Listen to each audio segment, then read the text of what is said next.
Hey pals, welcome back to another video. Really quick, I want to apologize for the mess. There's been a lot of murlocs that have been rampaging through the house since we actually moved here. I thought moving into Elwyn Forest it would be really nice, but unfortunately we live near one of the ponds, and a lot of murlocs actually come in here during the nighttime when we sleep, and they've been ravaging between the furniture and boxes we have in here. So yeah, it's something we're trying to deal with. But anyways, let's talk about today's video. In today's video, I'm going to be going over something that's been very highly requested and kind of even elaborating on that idea into something more complex. Basically, I'm going to be talking about a brief rogue mage guide in terms of openers and kind of just a concept all around together that will help you succeed a lot more playing rogue mage. Without further ado, let's jump right into the video.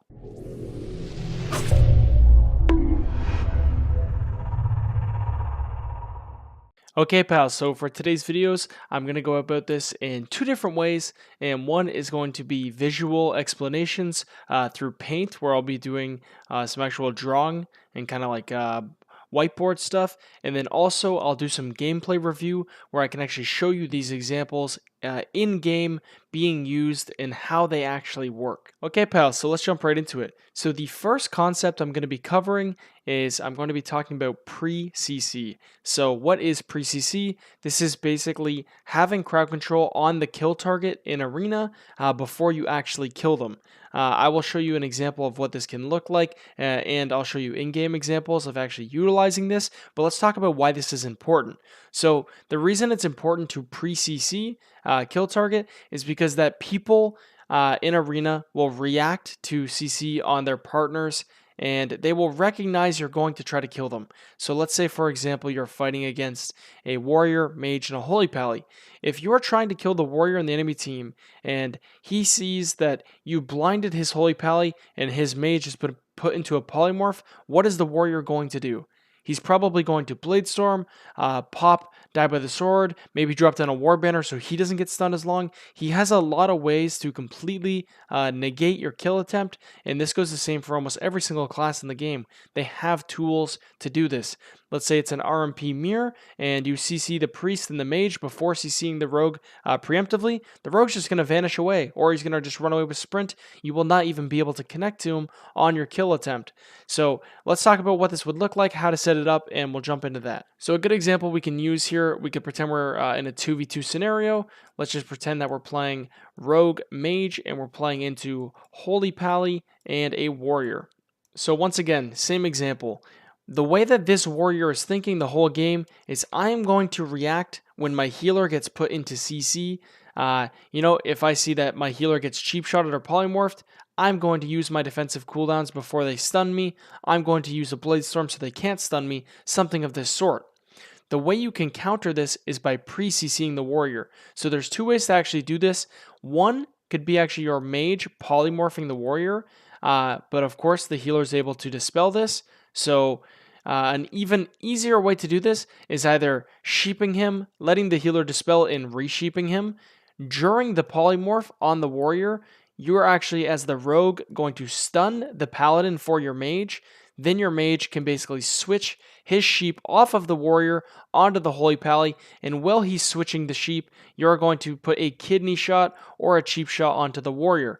I know it sounds like a lot's going on, but when you get this concept down in your head, it gets very simple, and this becomes extremely important at higher ratings, and especially in 3v3. There's actually an even more simple way to break down this cross CC, which is something that I love to do in 2v2, and that is actually just pre-covering with a Dragon's Breath. So a great example of how to pull this off, you could actually just have your mage in position to Dragon's Breath the warrior and your rogues in position to cheap shot the paladin. You guys can do a 3, 2, 1 countdown. Dragon's Breath the warrior, cheap shot the holy pally, and then your mage can basically cast polymorph on the holy pally during the Dragon's Breath. Your rogue can shadow step or position to the warrior and mark for death kidney off of the Dragon's Breath. This way, you're utilizing the full uptime of how much damage you're going to get off in a stun window, as well as you're utilizing the full amount of CC duration on the healer. This means that your guys are not going to start doing damage in the stun until the sheep's already been casted. This is just a great way to go about connecting at the fullest. A big mistake I see a lot of the time is people will run in as a rogue and they will just sap the pally. What this is going to do is the warrior now has one global to respond to his paladin being sapped. This usually makes the warrior bladestorm. So something you can do is you can sap and then you can wait for him to bladestorm before you stun him. But at that point, you're wasting, almost your entire sap and you're wasting your poly DR altogether. This is a really bad thing to do. I would highly recommend you try to make this adaptation into your gameplay. And now let me show you an example of something similar to this in 3v3 and how it's actually been applied. Okay, so now in front of me, I have a game when I was playing on my alt the other day, playing RMP, and we're playing into a turbo cleave, so Arms, Warrior, Enhancement, Shaman, and Holy Pally. And I kind of just want to explain on our opener how we utilize cross CC and this whole idea of pre-CC.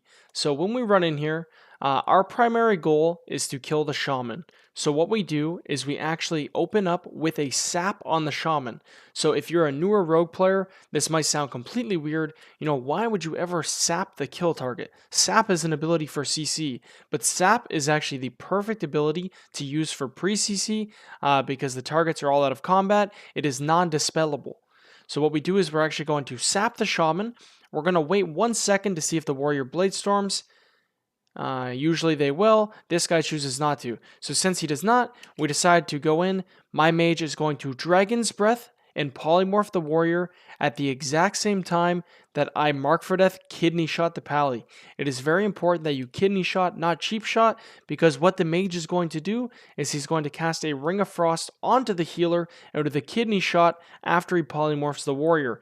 This way, the warrior's in a polymorph, the healer's in a Ring of Frost, and then the shaman is in a sap and potentially put into a resap before you actually stun him. And this allows your priest, mage, and rogue all to connect to the same target off of the sap with 100% uptime on damage. This guaranteed will force defensive cooldowns out of the enemy team. So let's go ahead and see what happens here. So I land the kidney, he gets the Dragon's Breath. He gets the polymorph, I resap, he gets the Ring of Frost on the healer, and then all three of us with full CC on the enemy team connect into the shaman with the cheap shot. Immediately the shaman panics. He has to trinket and use his wall. The warrior also sees him getting blown up. He trinkets as well and pops rally. And as you can see, we're already trying to run away because getting this much from a turbo cleave on the opener, getting 2 trinkets is absolutely a great opener, even if you're just getting 1 trinket. Something to stress is that it's very, very, very important to have this pre-CC, because if we went in and we did not sap the shaman could put down a grounding totem and completely negated the polymorph from landing on the warrior. He also could have just wind sheared my mage, or he could have popped a wall and Battlemaster trinket preemptively. So I hope this really shows the importance of actually getting pre-CC. So now I want to share with you guys the really easy ways I've learned to kind of set up goes playing Rogue Mage in 3v3. And I think I have a pretty generalized strategy. One thing that's important with Rogue Mage is that you need to remember the game will never be super scripted.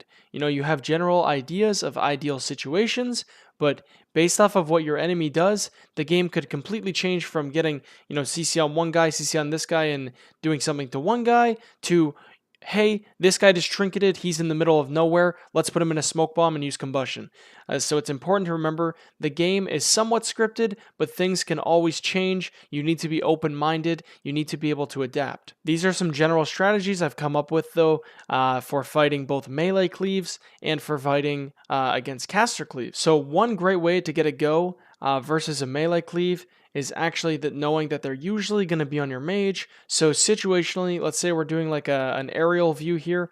Usually your mage is going to be chased by both of the melee. So we'll put M for mage, and then we'll put T for the turbo cleave, okay? So I'll put 2 T's. This is the turbo cleave. The shaman and the warrior, they'll both be attacking your mage and running at him. What this does is it actually allows for your mage to get a double Dragon's Breath. And this is something that's very important to keep in mind.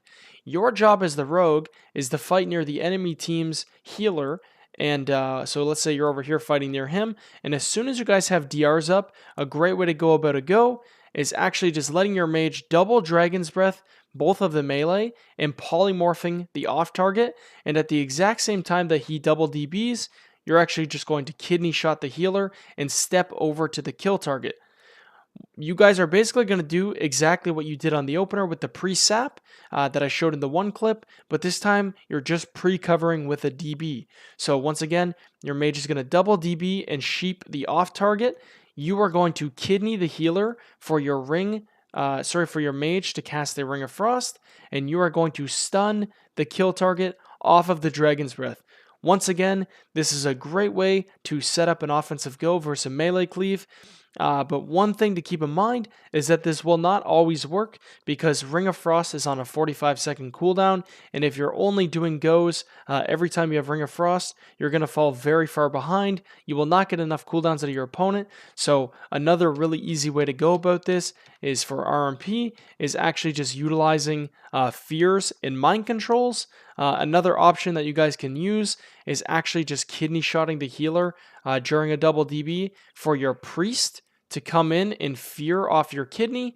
This way he's covered. The mage can still do his normal DB sheep and you guys can connect. And also, even if you don't have access to a fear and you don't have access to a Ring of Frost, you could simply let your mage double DB. You can cheap shot the healer for your priest to cast Mind Control. And if he casts Mind Control, the same situation can happen. Your mage gets a sheep and you guys connect on the kill target. So these are really easy ways to get goes on a melee cleave. Also, if they're targeting the rogue for some example and they're not targeting the mage and you think you can never get a kidney on the healer because the healer's playing too far, this is where you need to start playing more positionally and actually dragging the healer away by kiting the melee far back into a different area of the map. This situation kind of allows your mage to actually just get sheeps for free on the healer. In that situation, you can kind of just stun both of the DPS yourself. But yeah, that's getting a little more complex, just showing you guys an easy, ideal setup. Now, in terms of a caster cleave, this is where pre-sheeping becomes way more important because you're not able to actually just get a double DB. You are not going to have both the melee stacked up chasing a kill target the whole game. So let's say, for example, this game you're playing against a Shadow Priest and a Warlock over here, and they have a Resto Druid all the way in the back here.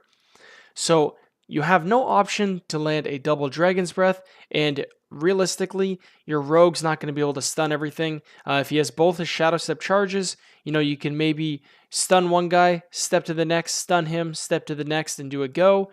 But like I said, this is very unrealistic to always have 2 Shadow Steps. It's kind of the same idea as always relying on Ring of Frost.